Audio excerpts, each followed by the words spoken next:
नमस्कार खबर ओडिया को आपण मानक बहुत बहुत स्वागत। प्रथमाष्टमी ओडिशार निजस्व पर्व। मार्गशीर सबु मास मध्य श्रेष्ठ, कारण ये लक्ष्मी का मास। धन धान्य घर पूरी उठिबा बेले पूर्वे मार्गशीर मास को वर्षर प्रथम मास भावे विवेचित करा जाउथिला। तेणु एही मासर अष्टमी को प्रथमाष्टमी कहा जाउथिला। जन्माष्टमी, राधाष्टमी, अशोकाष्टमी विभिन्न देवादेवी जेपरी जन्म दिवस, प्रथमाष्टमी सेपरी नुह। परिवार मध्य दायित्व कर्तव्य संपर्क में सचेतन हेबा, स्नेह श्रद्धाशील हेबा एही पर्वर महत्व लक्ष्य। मोट उपरे ये एक पारिवारिक पर्व। घरे घरे माँ माने एहाकु पवित्रता और निष्ठार सह पालन करिथांती। फूल गछरे प्रथम फूल, फल गछरे प्रथम फल, गाईर प्रथम बाछुरी हेले लोक माने खुशी रे नाचंती। प्रथम फूल फल बा नड़िया पणस ठाकुर पाखरे लगाती।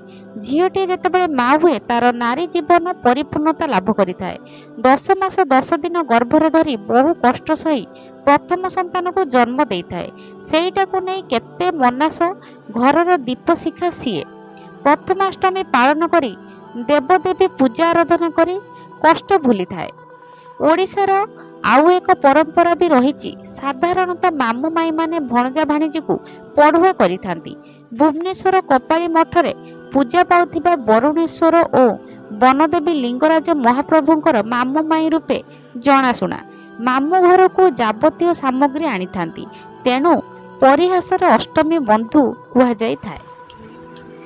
प्रथमाष्टमी ओडिया मानकर निजस्व पर्व होइतिबारु ओडिया मानकर घरे नाना प्रकार पिठा पड़ा होइथाए।